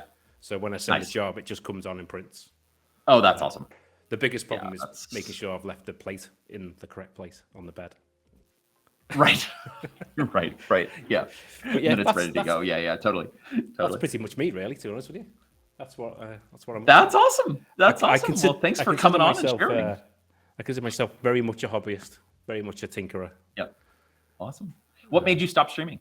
If you don't mind me asking. Well, time was one, but I've got some of that back now. And weirdly, what happened was I started streaming. I got a bit of a following, got a Discord server, and then I started making friends through the stream. Yep. And now there's pressure. Yeah. Whereas originally there was no pressure. And now Yeah, I because all you don't these know people. anybody. And, I don't know exactly. anyone, so I didn't care. But now I know these people, and then now it's like, oh, there's pressure now. So yeah, it's a bit of that going on. I totally get that. Yeah. So It's, yeah, I definitely felt that as well when I started streaming a lot, and it's kind of fun to do these show and tells because there's a lot less pressure because you all are showing your projects, and I don't it's Yeah. not all on my shoulders now, which is really But nice. I mean, I've been daring to come on for the last few weeks, and it's been hard. Well, thank you for coming on. Thanks for pushing Yeah, through. These you're are welcome. awesome projects. Because I don't think I anything really I'm doing is appreciate that fantastic. I think it's very basic, really. But I don't think it has to be fantastic. I mean, that's been the thing that I've been really trying to hammer home is like it doesn't have to be next level projects. We've gotten some amazing projects on there, but it's just great to see what other people are doing and like cross pollinate ideas and like I'm gonna go buy some acupuncture needles as soon as I get off stream here. So I mean, even just little things like that can be such a great thing to share with everybody, and we're all kind of. We're all kind of kindred spirits and trying the same stuff, and so and just we can tinkering and see what share. happens, and Exactly. every now and again we get some magic smoke. Exactly. So So we don't. Great. I'm a big fan of showing stuff off that isn't necessarily at the success finish stage, but is like in progress or even at the failed stage of like I tried to work on this and I'm stuck. Yeah. But every failure is a learning exercise Absolutely. as well, isn't it? You do something really dumb and you think, oh, I don't need to do. I shouldn't do that. That's not going to work. Exactly. Exactly. Which is very much like coding. Yeah. And sometimes you put stuff down even for years at a time, and then circle back on it. Just like your Stargate of that's the Stargate. Oh, this thing's kind of crap, and I'm gonna put it aside, and then you come back to it 6 months later, and you're like, oh my god, it spins now. Yeah. Exactly. I mean, the Stargate has been very much that in as much as that's been going on for nearly 2 years, I think. Yeah. On and off. I have so many projects that are like, in various stages of complete that are just sitting on a shelf. So, Oh, but I think it's part of the process. The other thing I meant to show is, have you heard of Gridfinity? No. I don't know if I can show What's this. Or not. Gridfinity? Let's see if I can show it. Okay. Can you see that? Ish. Let me rearrange. Yeah. Yes. Gridfinity is storage. Oh. So in here. Is this 3D printed? Yes, this whole drawer is 3D printed. Oh, nice. So there's resistors. Yep. And it's really cool in as much as. Can you show us one of these up close? Yeah. It's stacked. Like on your top down or something? Yeah, I'll go down. Top down. Yeah.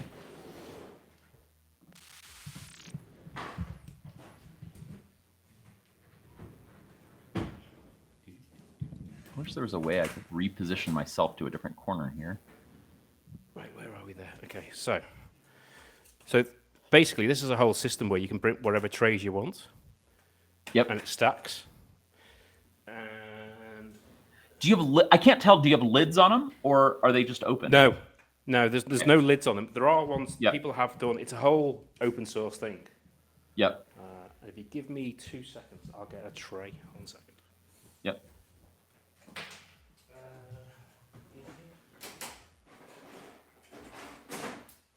I have a commercial solution to this that is also intriguing. That I'll show once you're done. Okay, so if you imagine a tray in a drawer. Oh yeah. That sits in the tray. And they've got like pegs on the back that sit in the nice. So it doesn't move. So you haven't got components sliding around or boxes or storage sliding around everywhere. And I've ended up with a whole drawer of this stuff. So there's that's different awesome. type of boxes.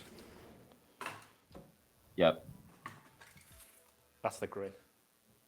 Got it. Okay. Yep. So it's sort of like a Lego type setup almost. It's really, really good for storage and organization. I find it amazing. Obviously, the downtime is that's the time awesome. it takes to print. Yep. Yeah, I would love it if it had lids. I've been using, for small stuff, I've been using these flip top boxes. Let me see if I can bring in the right camera here to show these off. Maybe I'll show them off under the microscope even. Let's see. Yeah, there are people who have done lids. So let's see if I can make this visible. Ooh, it's not quite big enough, but they're pretty small. That's my finger, and they've got these flip top lids. So are they 3D printed? No, these are commercial. These are injection molded, but they snap together. So they have. see if I can grab some others. Some more over here. Oh wait, no, actually, wait, I have something better. So, switch cameras. So,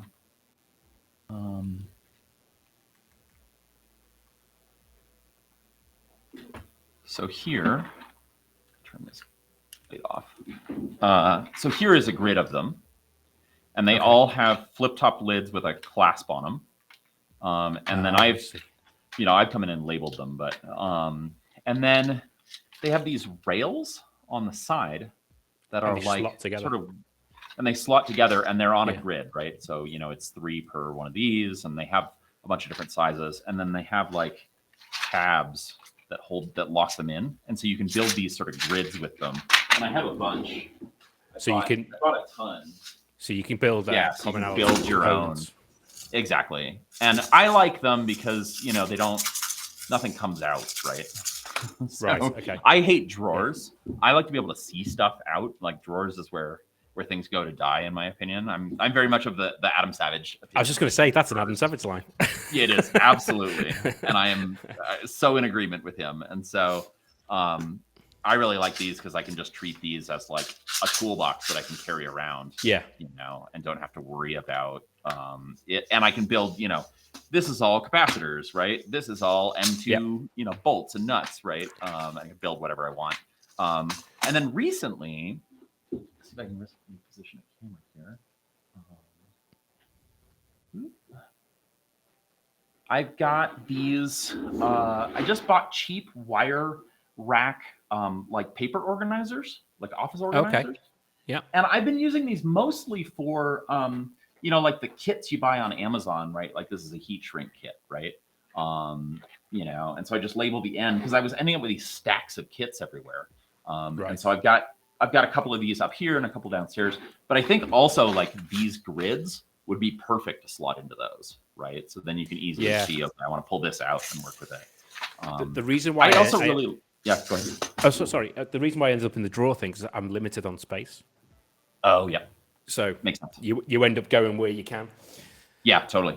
Totally. I prefer open shelving if and when I can versus drawers, just because drawers collect crap.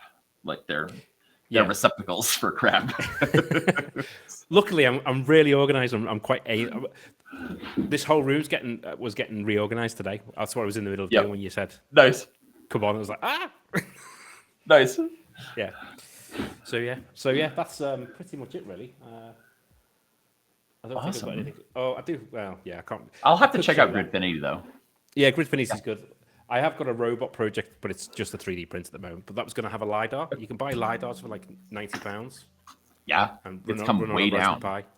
Yeah, so I was going to buy one of those and try and get that going at some point. And is it a full 360 LiDAR? Because Yes. I know some of the cheaper ones are just like 90-degree field of view or whatever.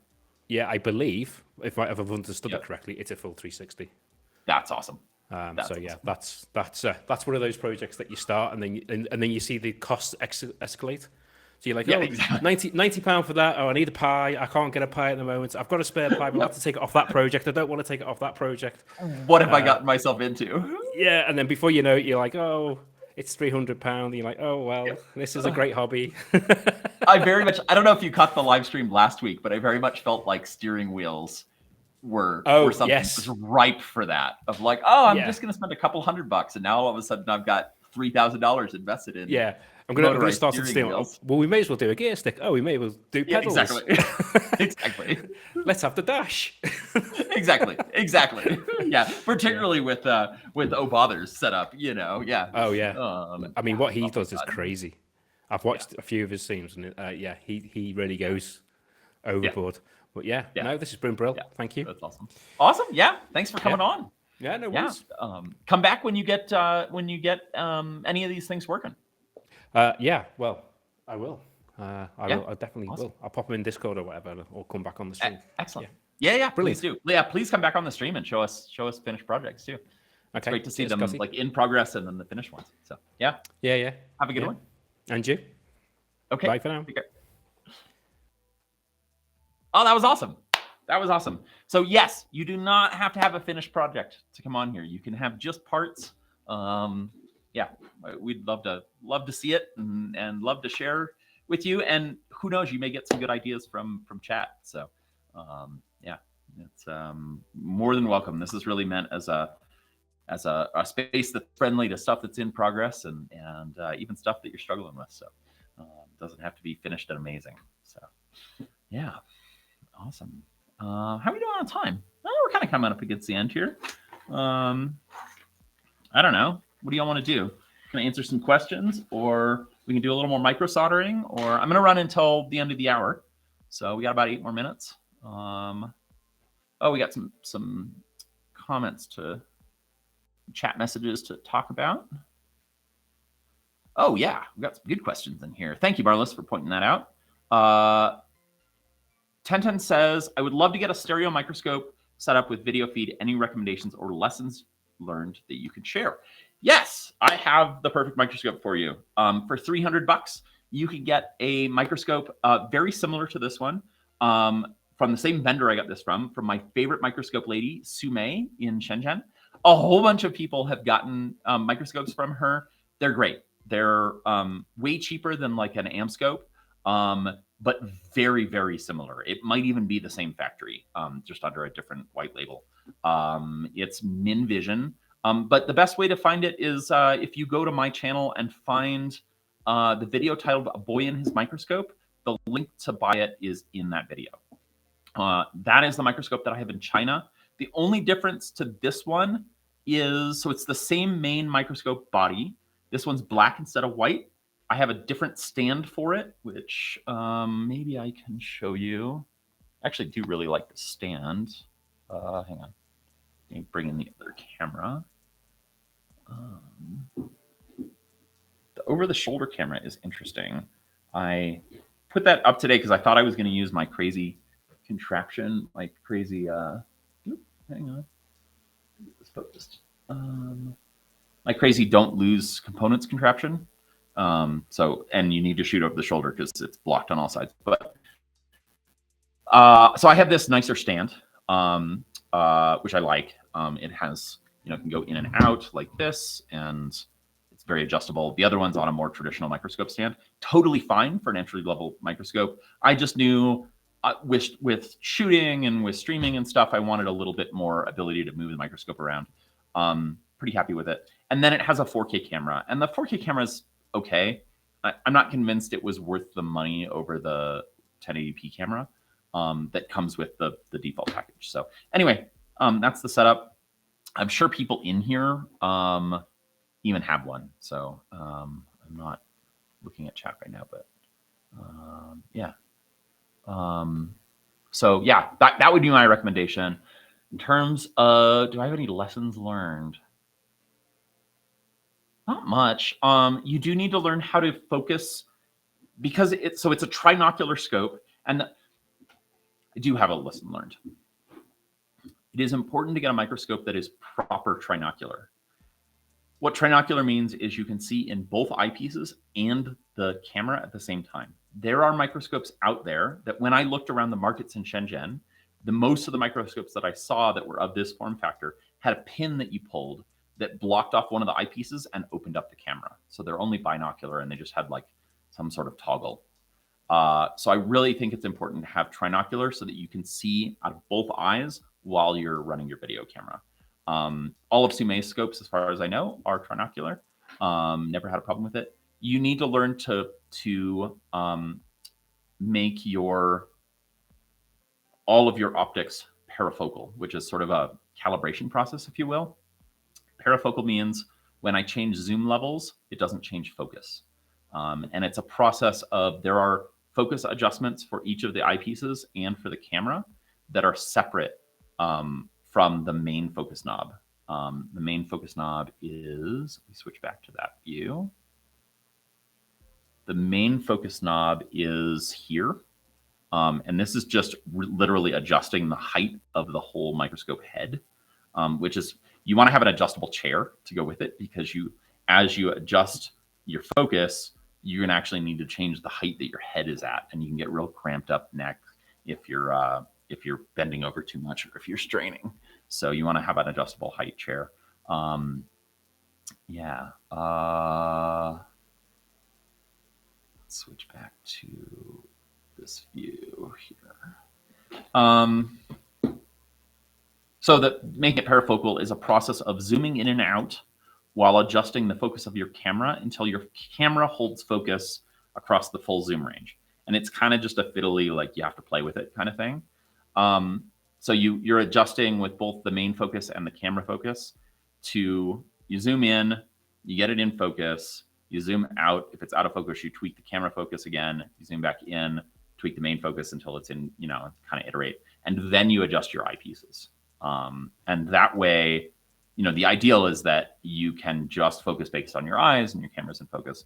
The problem with that is that if you're zoomed out, there's a greater depth. Your eyes can kind of compensate for being the microscope being slightly out of focus. The camera cannot. So take that with a grain of salt.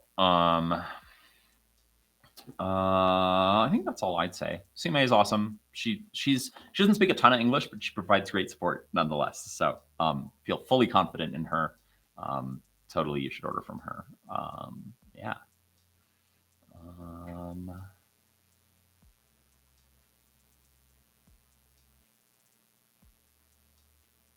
Let's see. Let's look at some newer comments here. Yeah, Esden says, yeah, totally agree with the trinocular. Yeah, it's well worth it. And he says it took a bunch of trial and error for him to get all the right components. Yeah, I've thought about replacing the camera. I just haven't gotten around to it. But yeah, it is a little fiddly. Oh, the other suggestion I would make is that you need a 0.5x Barlow reducer. And her microscope comes with one. This is a 2x, but this is just a simple magnifying glass. It's a single element. I've got the 0.5 screwed on here right now. It screws onto the bottom of the microscope, and it reduces the magnification by half, which sounds counterintuitive. Why would you want that?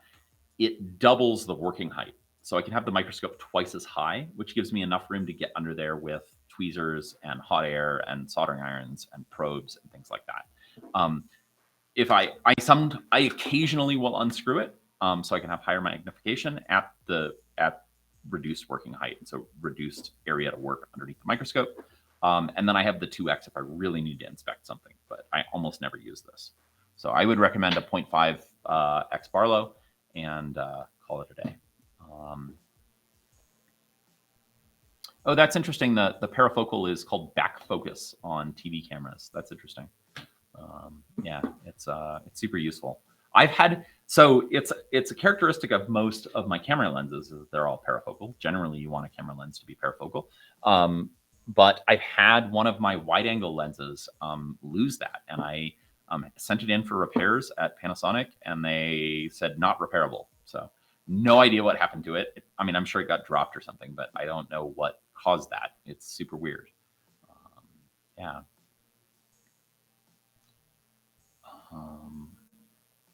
Going back to talking about boxes, VR Game Player says, I used to use small boxes, but now use Adatech Boxall cases, which have 72 small compartments with lids for storing SMT components.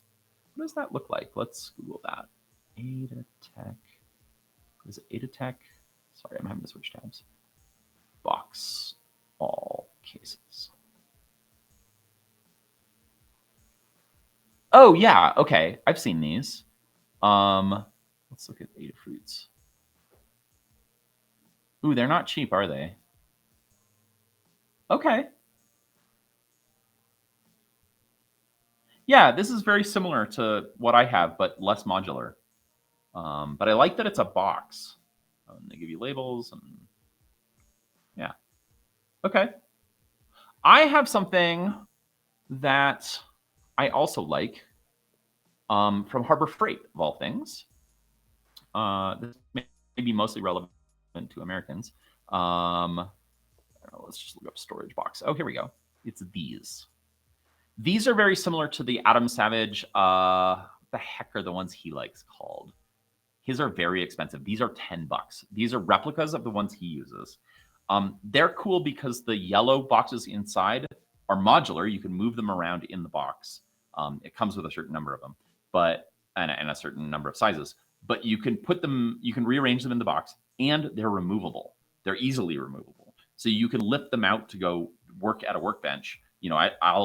I need this bolt and this nut and this washer. I'll take those out, put the box away. I've got an open shelf with them, and then put them back when I'm done. And it's great. It means I can save workbench space, and they're modular. I put labels inside them with the McMaster numbers for hardware. I mostly put nuts and bolts in them, but yeah, strongly recommend it. So yeah, awesome. Hopefully that was visible on camera. I realized maybe I wasn't sharing the screen. If we, I think I was sharing the right tab, but I might not have had it open. These are the Ada Tech boxes. Oops. Ada Tech boxes. Oh, whoops. No, I'm not sharing the right tab. This is the right tab. These are the boxes I'm talking about, the modular ones. Sorry. Thank you, Marlis, for trying to keep up with me here. Yeah, this is the yellow boxes that I'm talking about. And I forget what Adam Savage has brand name ones that are probably a little bit nicer than these, but honestly, these are great. I have like 10 of these. It's $100 investment, and they're great. Right? They're just awesome. I have one for I have one for M3 bolts and one, or M3 hardware and M4 hardware and 1/2 inch and 5/8 and so on. So totally awesome. Yeah. Sorry for not showing the right tab. VR Game Player says, I got a kit with all SMT resistor values in 0805 and 0603 sizes, which are super useful for developing projects. It's actually something I'm working on right now. I'm kitting out some 01005 resistor kits and capacitor kits. I'm getting some help with that because it's a bit of a project, but I couldn't find any online, not for any reasonable prices anyway. I could find one capacitor kit, 01005 capacitor kit on AliExpress. That was like going to be a month away shipping. So I ordered everything on DigiKey, and I'm going to actually make some extras and throw them up on eBay. So if you're interested, jump into Discord, send me, at me on Discord, and I'll send you a link once we've got them up. I'm just going to make one extra of resistors, capacitors, and if they sell, then we'll make some more. I just wasn't sure if there was interest. But they're going to be like these sample books that I've been getting. I think these are off Amazon, and so they've just got they've got all the tape in them for all the different resistor sizes. So resistor values. These are resistors 0201s. So I've got 0201, 0402, 0603, and 0805. And then I'm adding 01005 for the iPhone stuff. So it's a lot. Like these run on the order of like $50-$60 for one of these, which is expensive. But so I've got a couple $100 in those. But it is one of those things like you're never gonna need to buy it again. Right? It's a lifetime supply. If you need to refill it, you can refill an individual strip. So yeah, super useful, super recommended.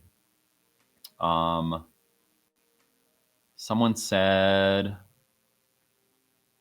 yeah, the ones Adam uses are Sortimo boxes. So yeah, the Sortimos look great. I don't have $50 a box to spend. So, yeah.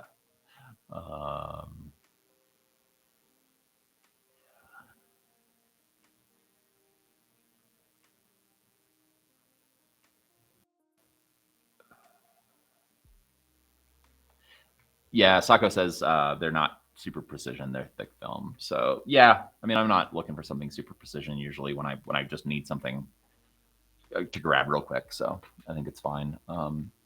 Yeah, now that I'm kitting one out myself, it was actually an interesting question of like, were we going to do 1%? Are we going to do 5%? Trying to find, trying to make it cheap. So I'm not spending $100 a kit. So yeah, we'll see. We'll see. It might be a little side business here making kits. I'm not sure. Oh, that's interesting. Sako got them for $15. I don't think any of those cost $15. I think they were all in like the $40 range. So that's interesting. I wonder where you got them, but I couldn't find them. Yeah. Well, I think this is a good stopping point. It's a little past the turn of the hour here. I appreciate everybody for tuning in, and especially RamblingGeek for showing off his projects in the works here. And huge shout out to DJ Marlis for moderating today and keeping everything running smoothly behind the scenes, helping me switch cameras when I'm not paying attention, and for getting RamblingGeek all set up and brought onto the stream. Really appreciate all your hard work, Marlis. So thank you. If you'd like to come hang out with us after the stream, I'll be in Discord all day. I'm in Discord almost every day. The Strange Parts Discord. We'll throw that up on the screen here real quick. It is just discord.gg/strangeparts. And we can throw that in the chat as well. As always, if you'd like to support Strange Parts, the best way to do that is Patreon. The Patreon link is just patreon.com/strangeparts. And we'll throw that in chat and here. And that 90% of that money goes to supporting Strange Parts, unlike other things like Twitch subscriptions and whatnot. If you've subscribed on Twitch, I apologize for not shouting you out. We're not really set up for that. And it's honestly not the best way to support the channel. A lot of your money just ends up going to Twitch, which,